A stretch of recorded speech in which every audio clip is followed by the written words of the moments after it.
하나님께서 우리에게 주신 영의 양식은 마태복음 21장 1절부터 11절까지 합독하도록 하겠습니다. 그들이 예루살렘에 가까이 가서 감난산 벳바게에 이르렀을 때에 예수께서 두 제자를 보내시며 이르시되 너희는 맞은편 마을로 가라.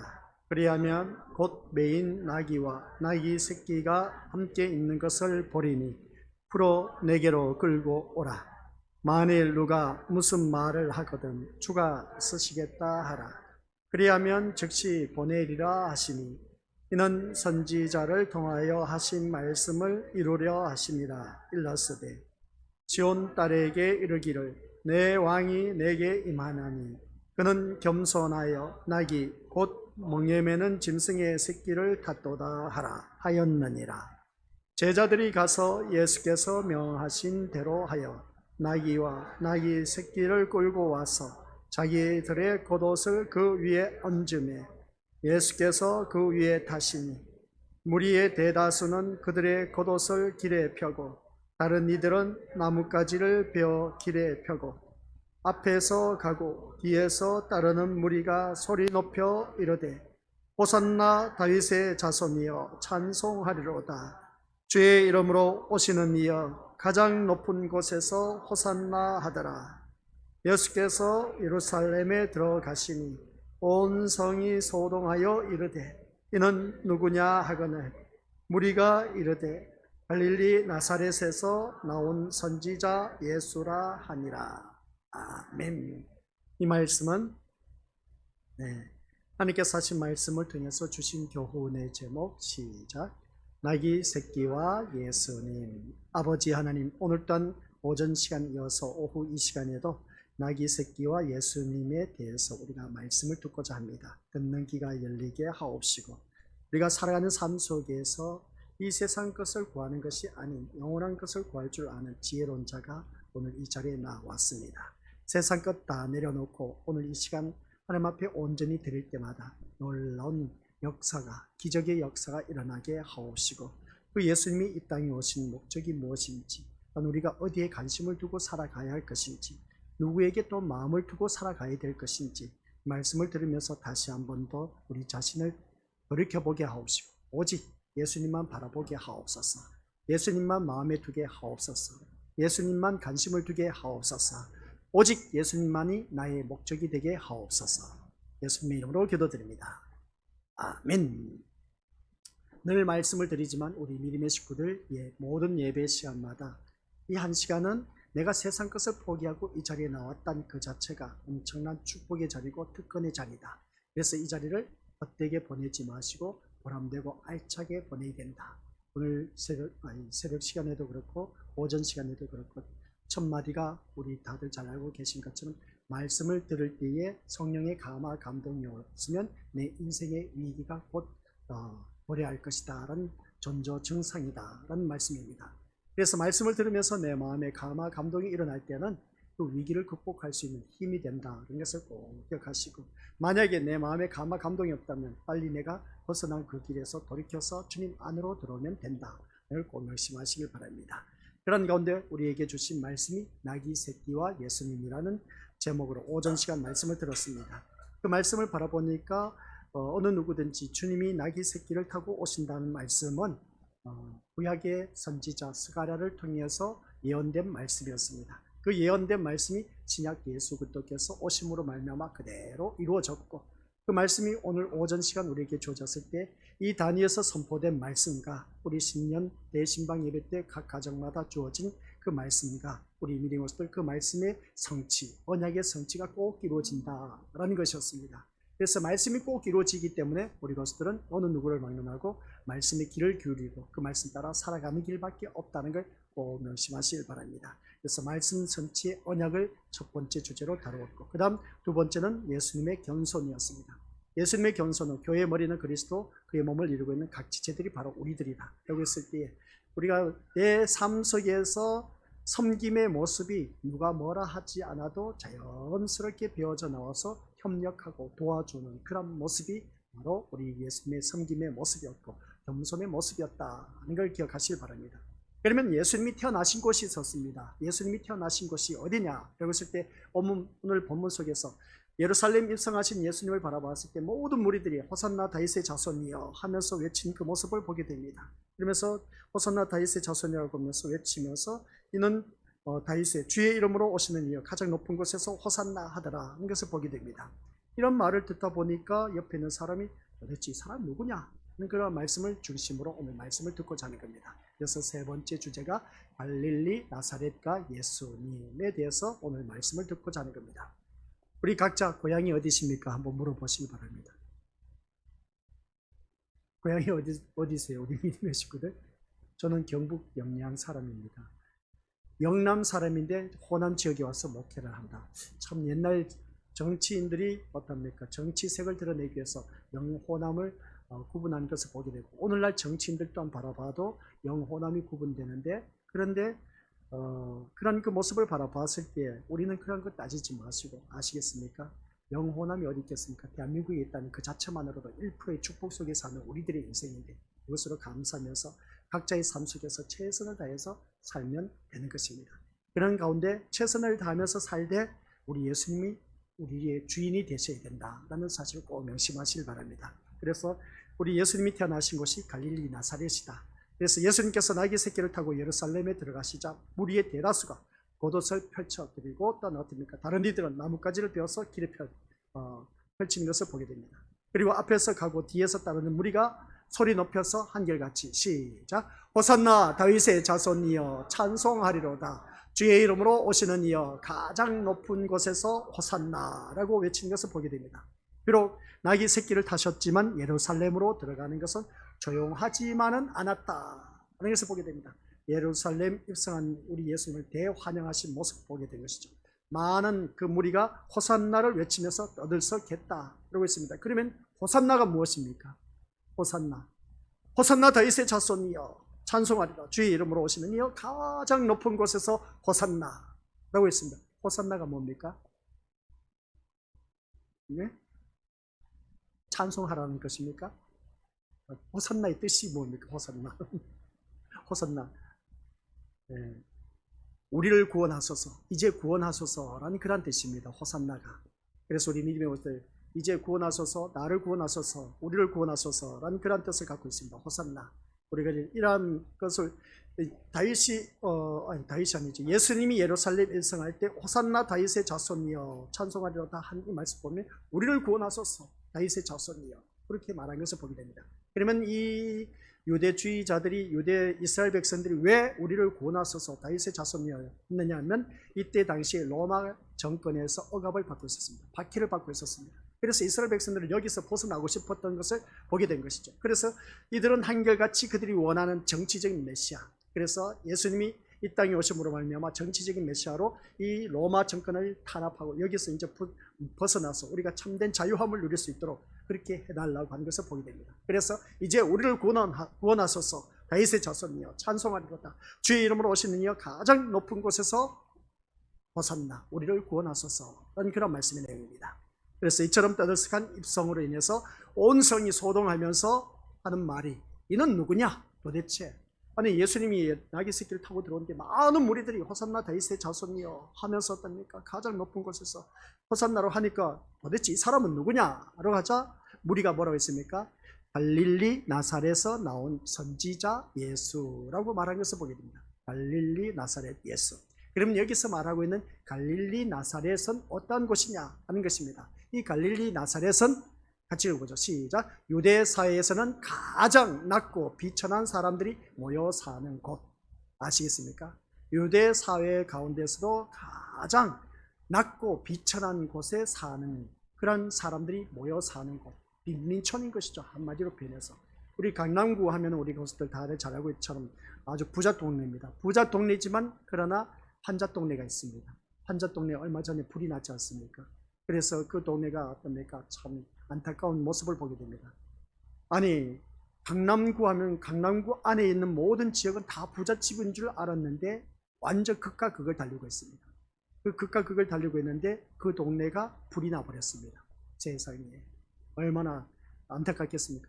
그건 저는 우리 알고 있는 목사님이 그 동네에 살고 있기 때문에 잘 알고 있습니다. 그 동네 가보면 진짜 비닐하우스 치고 본덮개 덮여 씌우고 그리고 그것으로 인해서 또 그 위에다 그늘막 치고 모든 사람이 하우스가 쭉 놓여져 있으면 반만 나누어서 어떻습니까? 여러 집이 살고 있습니다. 그 안에다 어떻습니까? 또 보일러를 놨습니다. 연탄 보일러를 넣기도 하고 좀 잘 사는 사람은 기름 보일러를 넣습니다. 그러면 그게 겨울에 가서 보면 있지 않습니까? 연탄재가 늘 쌓여 있어. 그 연탄재가 쌓여 있으면 눈 온 날 그것을 또 길에 갖다 뿌리면 그 눈이 내리면 어떻습니까? 질퍽해. 신발이 그냥 다 버립니다. 그런 곳에 사는 그 모습 보게 됩니다. 근데 우리는 참 좋은 곳에 살죠. 연탄재 안 밟고 사는 그 모습 보니까 얼마나 좋은 동네 사는지 몰라. 그곳에 가면 또 화장실이 어떤지 아십니까? 재래식 화장실. 오늘날 같이 이렇게 뭐 앉아서 그 자변기가 아니라 재래식 화장실 쭉 옆으로 변소죠. 화장실 딱 지어놓고 칸칸이 막아 놓고 판자 나무 판자로 문을 만들어 놓고 있습니다. 그래서 어떻습니까? 그 안에 가서 볼일 보고 어떤 데 보면 그 앞에서 전부 다 줄을 서서 기다리고 있어요. 동네 사람들이 얼마나 많습니까? 판자 동네. 동네 사람들 지나겠냐? 남자, 여자, 남녀노소 할 것 없이 그냥 모든 사람이 다 그곳에서 다 공중 화장실인 것이죠. 그곳에서 내 소변을 다 보고 하는 것을 보게 됩니다. 그런 동네 불이 났네? 얼마나 안타깝겠습니까? 바로 갈릴리 나사렛이 그런 동네라는 거예요. 참 가난한 동네. 유대 사회에서 가장 낮고 비천한 사람들이 모여 사는 곳이라고 하는 것을 보게 될 때 여기서 얼마나 많은 사람들이 이곳에서 태어났다고 하니까 사람들이 그곳에 태어난 사람 다 무시하고 천대를 받는 그 모습 보게 됩니다. 근데 우리 강남 지역 그 보면 한편에는 엄청나게 잘 사는 집들이 줄비하게 서 있음을 보게 됩니다. 완전 극과 극을 달리고 있는 것이죠. 그런데 예수님이 갈릴리 나사렛에서 나오신 분이라고 말한 것을 볼 때 이처럼 예수님은 그 시작도 마지막도 세상의 힘과는 전혀 상관없는 길을 가신 것이다 라는 것이었습니다. 예수님이 오신 것도 마구간에 초라하게 오셨습니다. 예수님 죽으실 때도 십자가 언덕 골고다 언덕에서 못 박혀 돌아갈 그 모습을 보게 됩니다. 예수님이 오신 그 모습 속에서 또 살아간 그 지역이 갈릴리 나사렛이었습니다. 이런 모습 볼 때 여기서 우리 세상의 힘과는 전혀 상관없는 길을 가신 분, 그분이 바로 예수님이시다.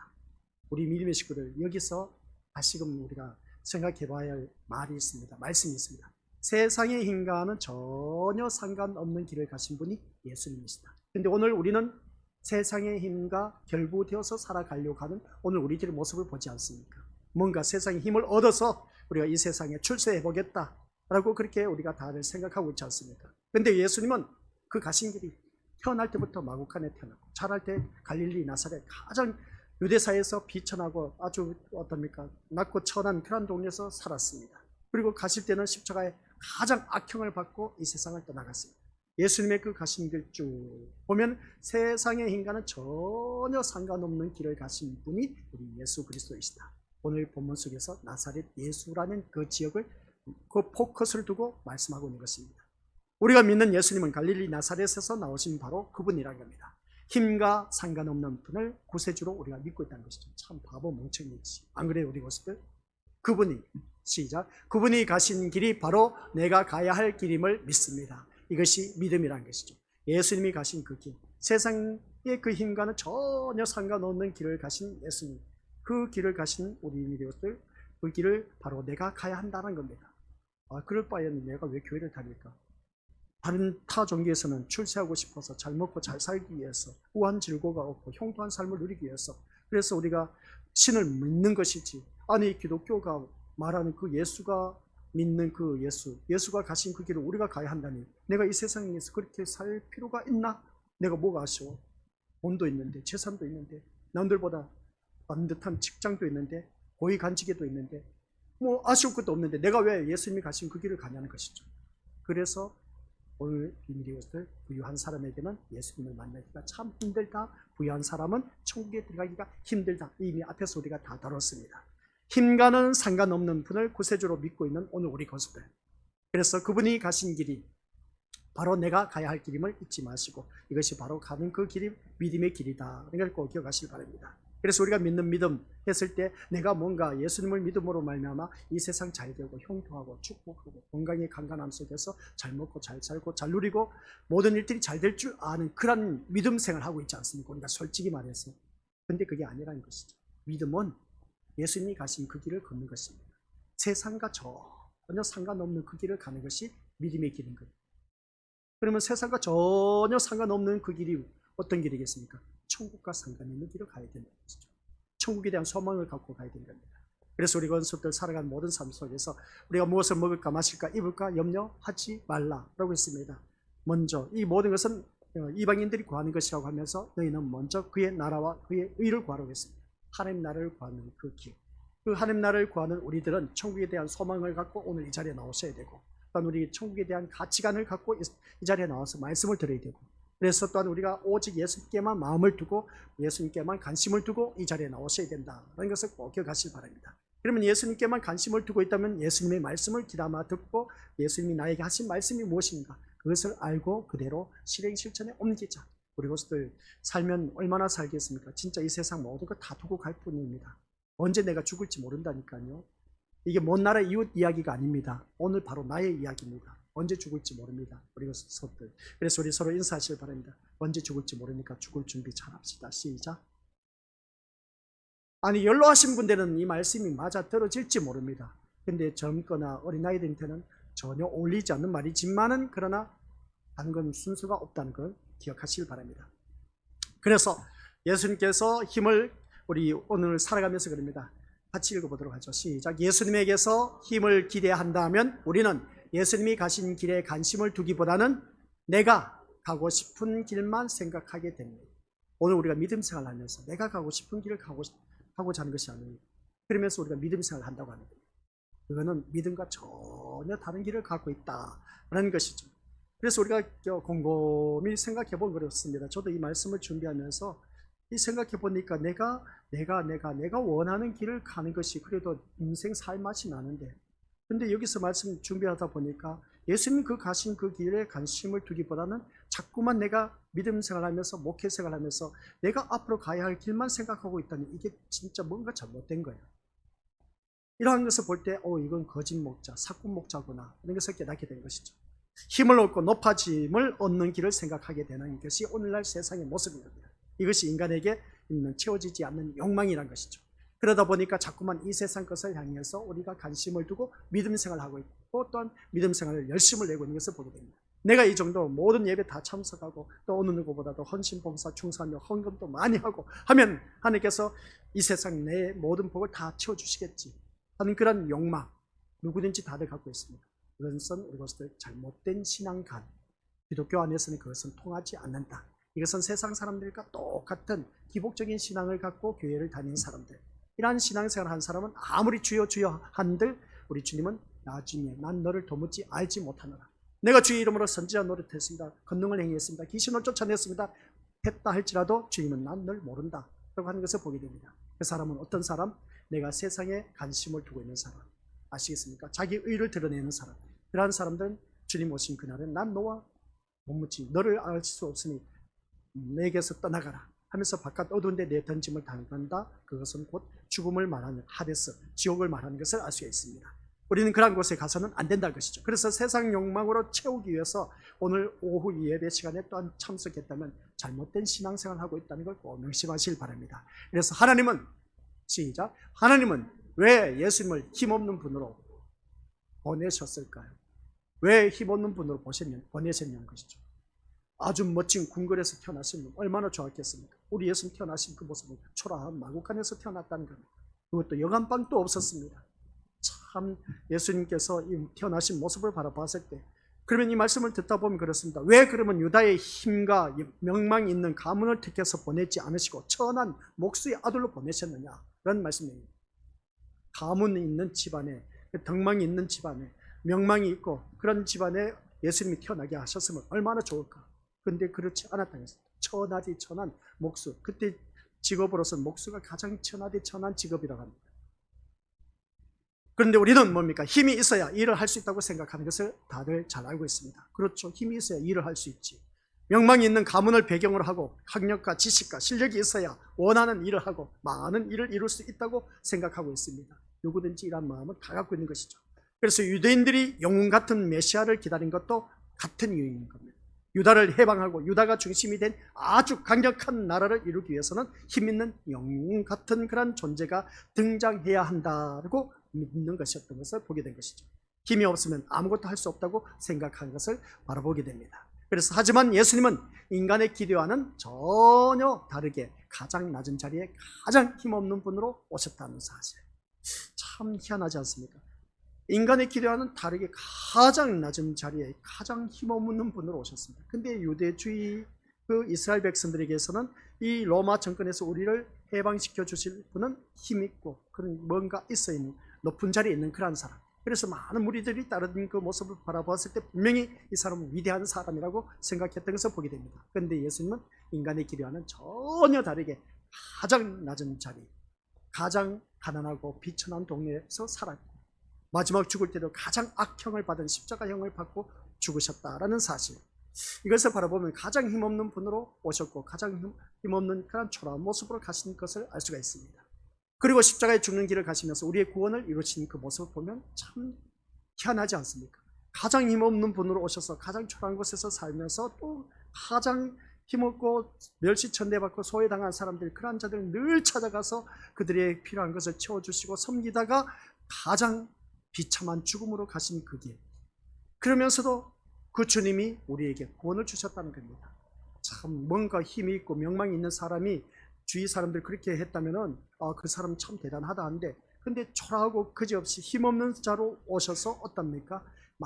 많은 이들을 섬기다고 가장 악하게 죽은 그 모습을 보게 됩니다. 악형을 받고 죽으셨다는 것이죠. 그 모습을 바라봤을 때 그게 바로 오늘 우리에게 구원을 이루게 하신 그 놀라운 능력이 나타난 것을 알 수가 있습니다. 그러므로 우리가 예수님을 믿는 것은 힘과는 상관이 없다는 것입니다. 뭐라고 하는지 아시죠? 세상의 힘과는 전혀 상관이 없는 힘 있는 자가 되기 위해서 예수를 믿고자 한다면 그것이야말로 우리가 큰 착각 속에서 살면서 믿음 생활하고 있다라는 것입니다. 예수님을 통해서 뭔가 내가 한 자리 해보겠다, 예수님을 통해서 뭔가 내가 세상에 한 자리 해보겠다, 그런 믿음으로 교회 다닌 자가 되지 말자는 겁니다. 오늘날 교회 다니면서 그런 분들이 많다는 것이죠. 큰 교회는 많은 사람들이 몰려듭니다. 사이즈를 바라보니까 큰 교회 이루 말할 수 없이 큰 사이즈를 갖고 있습니다. 그러면 그 속에서 많은 교인들이 출석하고 있습니다. 그곳에 정치인들도 있고 고위 간직이 있는 사람들도 있고 사장들도 회장들도 수두룩합니다.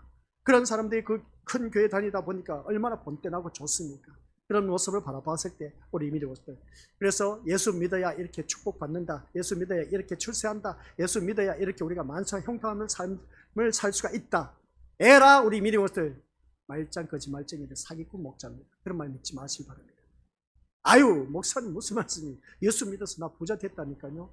이런 분들 있긴 있습니다. 그러나 우리 이민의 모습들, 이 하나님의 말씀을 세상 것과 결부시키면 다 거짓된 목자, 잘못된 하나님의 메시지입니다. 아주 사탕 발린 그 말인 것이죠. 우리 주님은 분명히 말씀했습니다. 너희가 성경에서 영생을 얻는 줄 생각하고, 이 영생을 얻는 줄 생각하고 이 말씀에 대해서 우리가 연구한다고 합니다. 이것이 곧 나에 대하여 증언하는 것이라고 했습니다. 이 하나님의 말씀은 예수님에 대해서 증언한 것이지 너가 이 세상에서 잘 먹고 잘 살고 잘 누리라고 한 그 말씀을 주신 것은 아니라는 겁니다. 근데 기가 막히게 우리 이것들 예수님 잘 믿으면 세상에서 우리가 잘 됩니다. 아시겠습니까? 희한하지 않습니까? 예수님은 가장 비천하게 오셨고 가장 낮은 자리 힘없게 오셔서 또 가장 천하디 천한 사람을 돌보다가 가장 그 인간으로서 악형을 받는 십자가형을 받고 죽으셨습니다. 근데 예수님의 그 죽으심이 우리에게는 영생을 얻는 구원의 길을 주셨다는 사실, 그것을 바라보면 우리는 참 기가 막히지 않습니까? 놀라운 일들이 일어난 것을 보게 됩니다. 이런 말씀을 바라봤을 때 우리는 한결같이 믿음 생활을 한다 하면서도 우리 마음 밑바탕에는 그 속셈이 뭐겠습니까? 내가 이 세상에서 누군가 어느 누구보다도 잘 먹고 잘 살고 잘 누리고 또한 출세하는 것, 다들 그런 마음을 다 갖고 있습니다. 그리고 또한 우리 집에 있는 모든 문제 해결받기를 원하고, 그러면서 우리가 예수님을 믿는다는 겁니다. 예수 믿으면 그런 모든 문제 다 해결해 준다는 것이죠. 근데 희한하다는 것이 무슨 말씀이냐? 내 영혼이 잘된 같이 범사가 잘 되기를 내가 간구하노라 하는 그 말씀을 보면 기가 막히지 않습니까? 영혼이 잘 된다는 것은 하나님 말씀 안에서 사는 사람, 하나님 말씀 안에서 사는 사람은 영광 가운데 사는 사람, 영광 가운데 사는 사람은 그 풍성한 대로 너희 모든 것을 다 채워주신다. 말씀에 답이 다 나와 있어. 그러니까 우리가 주된 목적은 이 세상 것에 잘 되기 위해서 교회에 나오는 것이 아니라 내 영혼이 먼저 잘 돼야 이 세상 것이 자연스럽게 덤으로 우리에게 주신다는 겁니다. 오늘 그래서 이 자리에 보면은 아이들이 나와 앉아 있는 거 보면 나 참 기특해. 이 아이들이 나중에 어떻게 훌륭한 일꾼이 될까라는 생각을 보면 참 제 마음이 뿌듯해. 정말 너무나 듬직해. 그래서 이 아이들이 커야 나를 먹여 살리니까 나는 이놈들이 잘 되기를 늘 기도하고 있습니다. 그래서 이놈들이 잘 돼서 나중에 예수님 때문에 어느 누구든지 이 세상에서 형통하고 놀라운 축복을 받고 출세해서 잘 돼서 이 아이들이 또한 하나님 영광 드러내는 것 얼마나 좋은지 몰라. 근데 이 아이들이 잘 되고 출세하는 것은 다른 것도 없습니다. 이 아이들이 오직 지금 아이들이 비행기 저 주부를 가지고 비행기 좋고 저렇게 하는 거 보니까 가관이 아니야, 그렇죠? 가관이 아닌데 저런 아이들 어떻게 내가 뭐라 하겠습니까? 근데 이 아이들이 나중에 변화되어서 성숙해서 성장해서 우리 믿음의 것들 하나님 영광 드러낸다면 얼마나 좋을까? 근데 이 아이들이 영혼이 잘 돼야 돼. 그래서 이 아이들이 건강한 것도 중요하지만 영혼이 잘 돼서 이 아이들이 말씀 안에서 참된 자유함을 누리면 어디를 던져놔도 얘들은 잘 될 수밖에 없다는 것. 그래서 내 자녀가 내가 돈을 벌어서 부모가 돈을 벌어서 자녀 뒷바라지 하는 것보다는 그보다 먼저 우선적으로 해야 할 일은 내 자녀가 아이들이 이 말씀을 어떻습니까? 말씀 안에서 살 수 있도록 말씀의 사람으로 변화시키는 게 참 중요합니다. 우리 쌍둥이가 그렇습니다. 지난주에 할아버지였나? 할머니였습니까?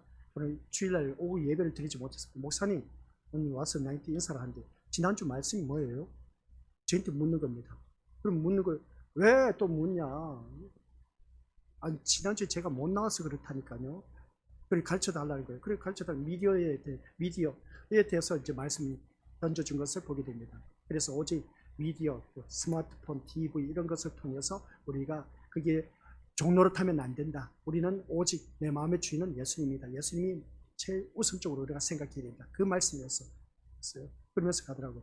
그럼 이놈들이 참 그래도 묻는 거 보면 기특해. 지난주 제가 못 나와서 그런데 말씀이 뭐였어요? 그것을 묻는 거 보니까 얼마나 기특한지. 그래요. 아이들이 이렇게 우리 믿음의 것들 말씀 안에서 살면서 말씀에 관심을 갖고 그렇게 산다는 거. 지금 바라보면 이렇게 말씀 묻고 하는 것을 보면 기특해. 또 어떤 때 보면 참 이게 도대체 이놈 자식들이 교회 다니는 놈들인지 아닌지 알 수 없는 그런 때가 있어. 그런 그 모습을 바라봤을 때 우리 그것으로 인해서 또 실망하면 되냐? 아니란 것이죠. 사람은 길고 짧은 것은 대봐야 한다고 했습니다. 아이들이 자라나면서 어떻게 변화될지 하나님께서 어떻게 들어서실지 모른다는 것이죠. 그래서 우리는 이 아이들이 최대한 말씀 안에서 그 말씀으로 성숙하고 성장해 가기만 한다면 걱정할 것도 없다는 것이죠. 그게 바로 오늘 우리가 이 말씀인 겁니다. 예수님을 믿는 것은 힘과는 전혀 상관없다. 세상의 힘과는 전혀 상관없는 그런 우리들 힘 있는 자가 되기 위해서 예수를 믿고자 한다면 그것은 정말 착각 속에 믿음 살아가고 있다는 것입니다. 그래서 우리는 지난 시간 동안에 우리가 말씀드려서 다들 잘 알고 있습니다. 맹인들이 예수님에게 불쌍히 여겨달라고 외치는 말에 대해서 우리가 생각해 봤습니다. 자신을 불쌍히 여김을 받는 자로 바라보는 그 눈이 어느 누구에든지 참 중요하다. 그래서 자신을 불쌍히 여길 줄 아는 눈을 갖고 있는 사람과 나는 불쌍한 사람이 아니야 라고 그렇게 사는 사람하고는 엄청난 차이가 있다는 사실입니다. 그래서 자신을 같이 읽어보도록 하겠습니다. 시작.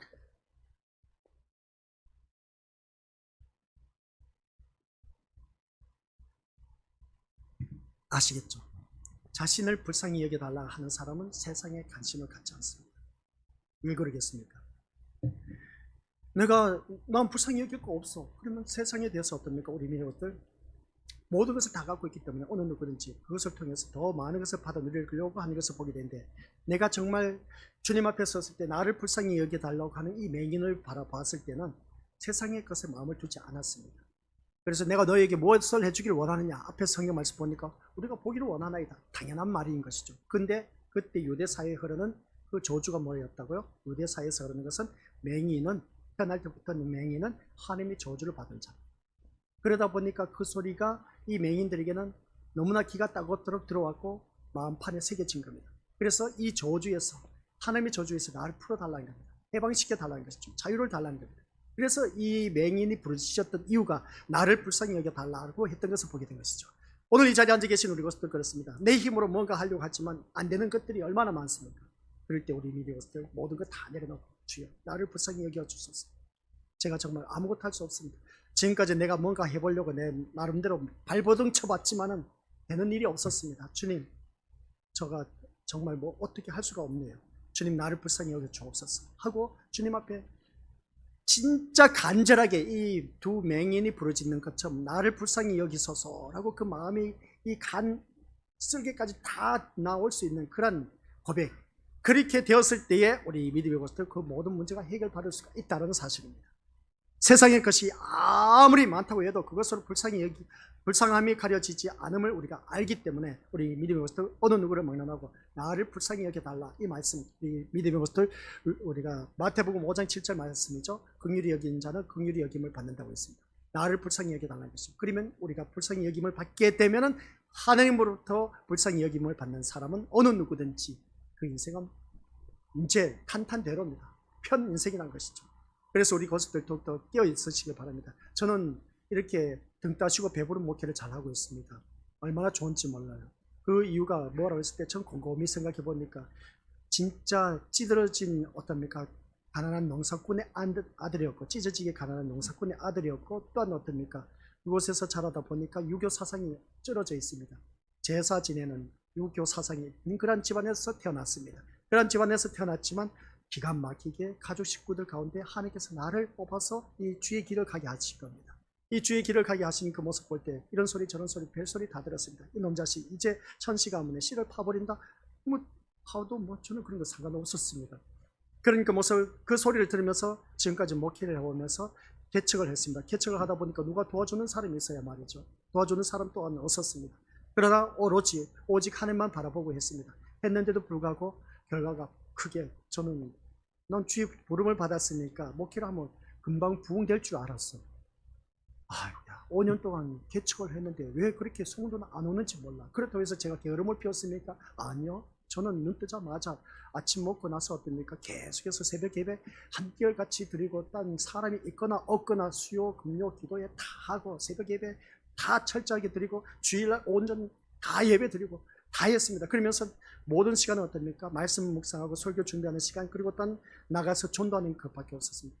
그런데도 우리 참 보내준 사람은 없었습니다. 우리 장인 장모님이 개척했다고 오셨고, 그리고 또 은주 자매가 있었는데 은주 자매도 시집을 가고, 그러다 보니 5년 동안 했는데도 불구하고 이제는 길거리에 나가게 됐습니다. 길거리에 나가게 됐는데 이제 보증금에다가 사골세로 다 깎아 나가서 마지막 한 달 남겨놔서 이제 나갈 곳이 어디 있느냐는 것이죠. 그런데 하나님께서 기가 막히게 양평에 아주 친구, 같이 공부한 신학생 가운데 친구가 별장을 지어 놨습니다. 그곳에 가서 이 관리한 사람이 없다고 하길래 나더러 그거 같이 않을래?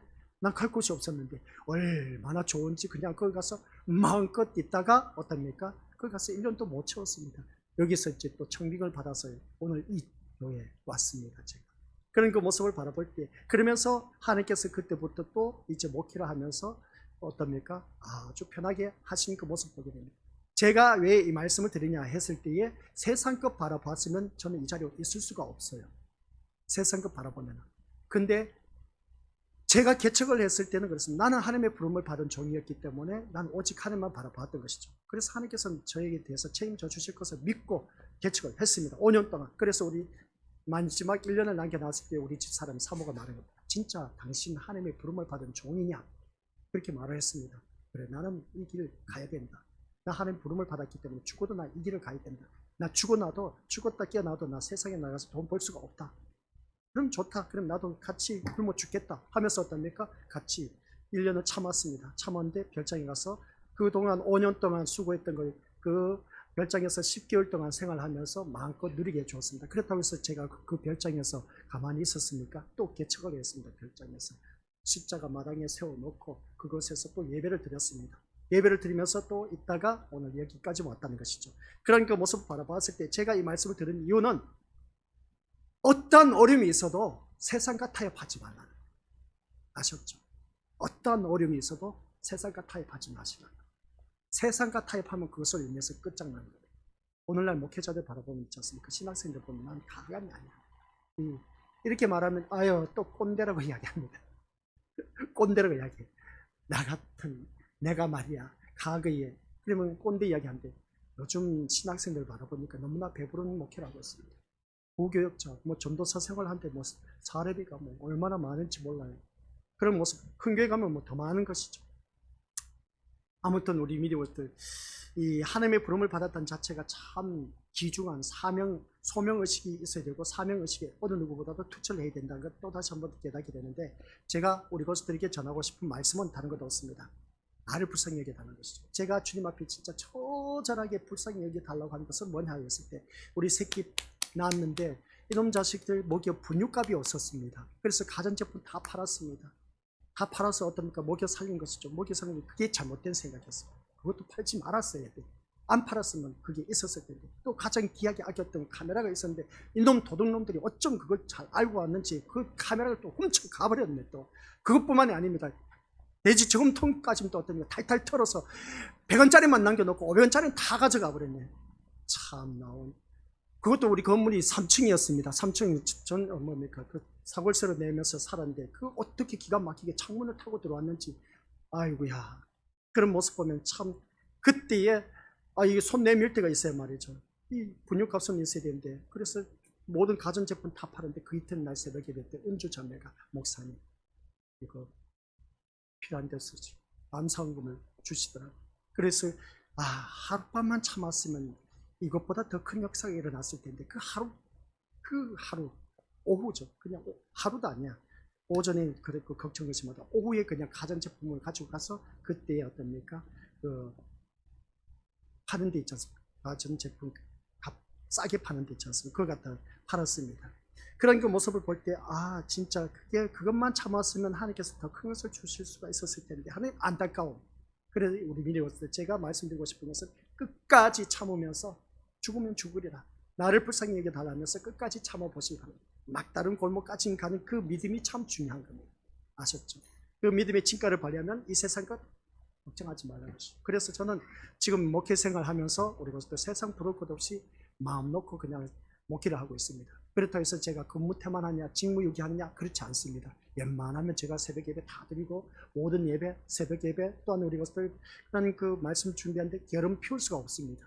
왜? 과거에 나는 그런 경험을 했기 때문에. 그래서 오늘 이렇게 우리 미리웨이 것들과 함께 아주 목회를 편하게 하고 있기 때문에. 그래서 늘 과거 때를 개척했을 때 생각하면서 하나님 그때 나를 불쌍히 여겨달라는 것은 지질나게도 공상 맞았죠. 왜 그러냐면은 신학 공부하면서 제가 말씀드렸지 않습니까?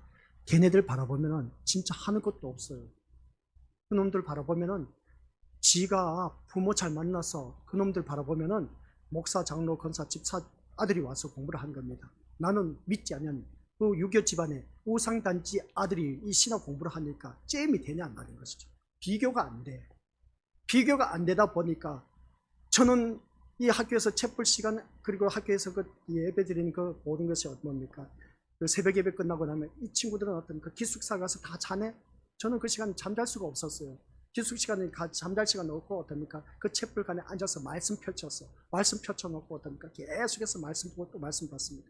그 말씀 보면서 이놈들은 말씀 엄마 뱃속에서부터 들어왔던 말씀이다 보니까 얼마나 잘 알아듣겠습니까? 저는 엄마 뱃속에서 유교 사상이 혹은 날 눈만 뜨면 밭에 가서 밥 매는 것밖에 없었는데 그런 집안에서 태어난 제가 신학 공부하려고 하니까 말씀이 어디 들어오냐 말했습니다. 그래서 그때 제가 새벽 예배에서 마치고 나서 그냥 계속해서 말씀 보고 또 보면서 어떻습니까? 봐도 귀에 또 안 들어와. 눈에 들어오지도 않아. 도대체 무슨 말씀인지 알 수도 없어. 일단 많이 읽고 보자 해서 창세기부터 계속해서 읽고 또 읽고 하는 겁니다. 그래서 오늘 또한 이 자리에 서서 우리 미리노스들 앞에 이 목회를 하게 됐다는 것이죠.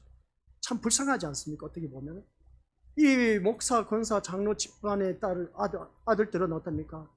그냥 가만히 있어도 도와주는 사람들이 많아.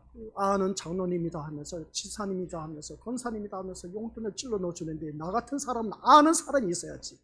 그래서 제가 하나님 앞에 하소연한 것이 하나님 제발 나에게도 돈 좀 달라고 목에 핏대를 써가면서 부르짖었다고 했지 않습니까? 근데 하나님 주시지 않아.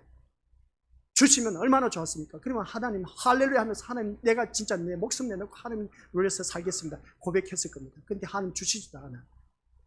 그러면서도 어떻습니까? 그런 것을 부르짖을 때 진짜 나를 불쌍히 여겨달라는 것이죠.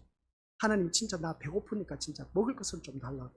그래서 제가 이제 주위 사람들하고 반죽이 좋은 이유가 뭔지 아시죠? 살아남기 위해서는 반죽이 좋아야 돼. 이 사람 저 사람하고 만나면 어떻습니까? 그냥 금방 3분이면 저는 금방 친해질 수 있어요. 생판 모르는 사람이어도 뭐 걱정할 것도 없어. 근데 그 사람들과 어우러져야 내가 살 수가 있기 때문에. 그래서 교회 가서 어떻습니까? 교회 권사님이 하면 우리 어머니 1, 2, 3 해갖고 어떻습니까? 그 1, 2, 3 어머니를 만들어서 어떻습니까? 배가 고프면 한 날은 어머니 1, 그 다음 어머니 2, 집에 가, 어머니 3, 이 집에 가서 다 어떻습니까? 밥 얻어먹은 그런 접니다. 그러면서 어떻습니까? 미움을 받았느냐? 아니요, 저는 미움 안 받았어요. 그 어머니 1, 2, 3으로부터 인정을 받다 보니까 교회에서 아주 그 텃세를 부린 왕건사님이 있었어요. 이름이 왕씨야. 그래서 왕건사야. 그리고 텃세를 부려 또 왕씨다 보니까. 그리고 왕건사가 이 모든 것을 하다 보니까 이 왕건사님이 새벽 예배 마치면 또 어떻게 저에게 새벽 밥을 해줘. 얼마나 좋은지 몰라. 학교 갔다 오면 배가 고파. 건사님 하면 담장 넘어서 보면 전도사님 오셨어요. 오세요. 밥 차려놨어요.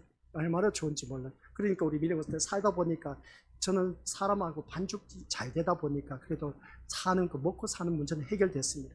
그러면서 어떻습니까? 이제 장가를 갔습니다. 우리 집사람이 어제 하는 말이 있었습니다. 정말 당신은 메이트시 장가 오면서 아무것도 한 푼도 없이 왔지. 맞는 말씀이었습니다.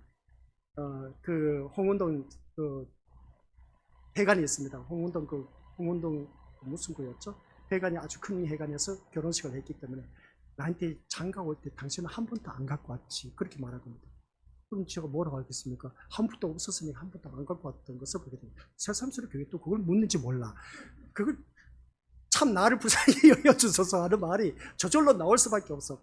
그래서 저는 처갓집의 그 덕으로 어떻습니까? 모든 결혼식을 올리고 했음을 보게 됩니다. 그래서 오늘까지 이르게 됐는데 세상 것이 아무리 많다고 해도 그것으로 불쌍히 여겨지지 않음을 알기 때문에 그렇습니다. 우리 믿음 생활하면서 긍휼히 여기는 자는 긍휼히 여김을 받는다고 했습니다.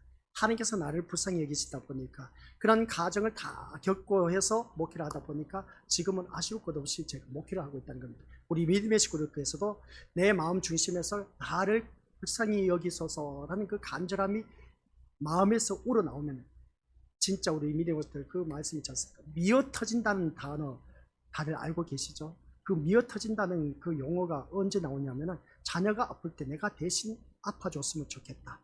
그 말 나온 때 있죠. 자녀를 키우면서. 바로 그겁니다. 미어터지는 것. 그게 불쌍히 여기는 것이죠. 그 긍휼한 마음이 있으면 미어터지도록 하나님 앞에 부르짖었습니다. 하나님 아시지 않습니까? 나는 진짜 믿지 않는 집안의 아들이지 않느냐고. 그렇다고 해서 부잣집에서 태어난 것도 아니고 농사꾼의 아들로서 찢어지게 가난한 집안에서 태어나게 해서 이 목회기를 했으면 하나님 제발 굶기지는 말아야 되지 않겠냐고 그렇게 이야기를 했어도 기도를 해서도 하나님 들어주시지 않아. 참 나은 기관 인생을 사는 것이죠. 그러다 보니까 하나님께서 나를 불쌍히 여기 달라고 해도 안 줘. 그래서 우리 미래것들 그럼에도 불구하고 저는 하나님의 부름을 받은 종으로서 하나님을 놓치지 않았습니다. 오직 하나님께 목적을 두고 있었어요. 하나님께 관심을 두고 있었던 것입니다. 천국에 대한 소망을 갖고 있었습니다. 그래 두고 봐라. 나중에 천국에 가서 보자. 이 세상 내가 지금 살기 힘들어도 내가 예수님 때문에 난 천국 가기 때문에 그때 보자 하면서 그러니까 이를 앙당 물고 그냥 지금까지 왔습니다. 그래서 우리 믿음의 식구들께서도 오늘 본문 말씀을 통해서 다시 한 번 더 깨달으시길 바라고, 또한 오늘 앞에서 다뤘던 맹인, 이 맹인이라는 형편은 돈이나 권력 같은 세상 것으로 해결되지 않습니다. 맹인인데 어떻게 돈이나 권력으로 뭐 해결되겠습니까? 오직 다윗의 자손 예수님의 자비하심으로만 해결될 수가 있다는 것이죠. 그러다 보니까 이 맹인은 다윗의 자손이여 나를 불쌍히 여기소서 외칠 수밖에 없었고, 많은 무리들이 조용하라고 그렇게 막 내 입을 가로막는다 할지라도 그들은 외쳤던 것을 보게 됩니다. 그런데 자신의 불쌍함을 보지 못하기 때문에 세상 것으로 자신을 가리고 치장하려고 하는 오늘 우리가 되지 말자는 겁니다. 아셨죠?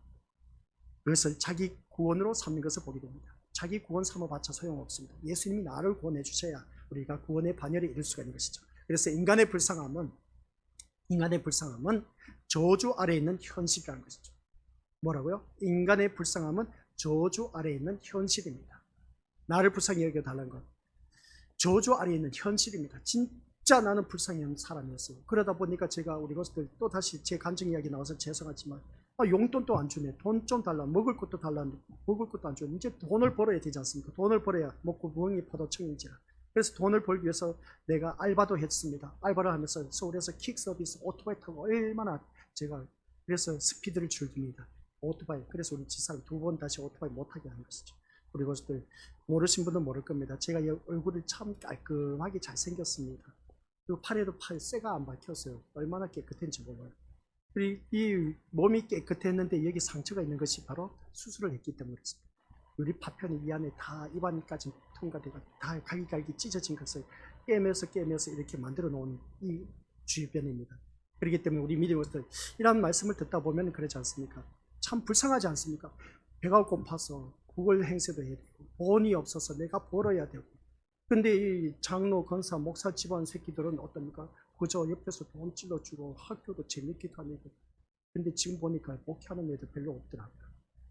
그런 놈들 보니까 참 그런 모습 보니까 우리 믿음으로서 이러한 그 모습 속에서 하나님께서 불쌍함은 나에게서는 저주 아래 있는 현실이었습니다. 저주 속에 살아가고 있는 나의 현실이었던 것을 보게 된 것이죠. 그러므로 구원은 저주에 해방되는 것이고, 이 구원을 이루시기 위해서는 예수님밖에 없다는 겁니다. 그래서 나를 이 구원하실 그 모습을 바라봤을 때, 진짜 저는 우리 집 사람한테도 그 참 부끄러운 것이 뭐냐면, 우리 어머니가 저한테 말을 했을 때, 야 이놈 자식아, 언제까지 너 피로 처먹을래? 경상도 사투리인데 그것은 평소에 하는 말입니다. 언제까지 피로 처먹을래? 참 무서운 욕이지만 아주 가볍게 던져지는 경상도 무서운 말입니다. 언제까지 피로 처먹을래? 정신 좀 챙겨서 살아라는 말씀이죠. 그래서 그때 제가 한 말씀이, 그래요, 언제까지 제가 피로 처먹겠습니까? 두고 보세요. 우리 형제들 가운데서 내가 제일 잘 먹고 잘 살고 잘 누릴 겁니다. 아니나 다를까 저는 제일 반듯하게 멋지게 살고 있습니다. 아쉬울 것도 없어요. 가장 행복하게 살고 있다는 것이죠. 그래서 우리 믿음의 것들, 이 말씀을 통해서 오늘 누구든지 예수님 앞에 나오는 그가 구원을 받습니다.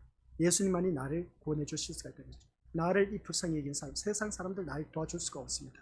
아무리 부모가 많은 것을 갖고 있다 할지라도 도와줄 수가 없습니다. 한계에 부닥칩니다. 도와주는 것도 한 번, 두 번이지 계속해서 도와줄 수가 없습니다.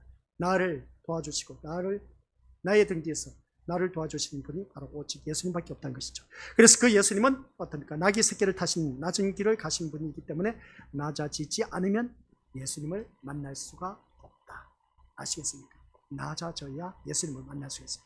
만약에 제가 신학 공부할 때 높아졌으면 예수님을 만났을까? 제대로 못 만났습니다. 낮아졌기 때문에 정말 비천한 삶, 불쌍한 삶, 저주받은 그런 현실의 삶이었기 때문에 예수님을 찾을 수밖에 없었고, 그 예수님을 만났기 때문에 저는 사명감이 있어서 오늘까지 이 자리에 오게 되었다는 거예요. 근데 우리 친구들은 목회하는 친구들도 있지만 목회하지 않는 친구들이 다반사입니다. 그런 모습을 바라봤을 때 내가 낮아졌기 때문에, 예수님을 만났기 때문에 오늘까지는 목회를 하고 우리 믿음의 식구들 앞에 서서 이 말씀을 전하고 있습니다. 나를 불쌍히 여겨달라는 것이죠. 그 낮아짐이 바로 자신을 불쌍한 자로 여기는 것입니다. 자신에게 무엇이 있든 상관이 없이 죄로 인해서 저주라는 비참함에 빠질 수밖에 없는 본질을 바라보면서 불쌍한 자가 바로 자신임을 아는 것, 이게 바로 낮아짐입니다. 내가 불쌍한 자라는 것을 아는 때. 근데 우리 것들 자기 자신이 불쌍하다는 것을 느껴집니까? 느껴져요? 난 참 불쌍한 사람이라고 느껴집니까? 그렇지 않습니까?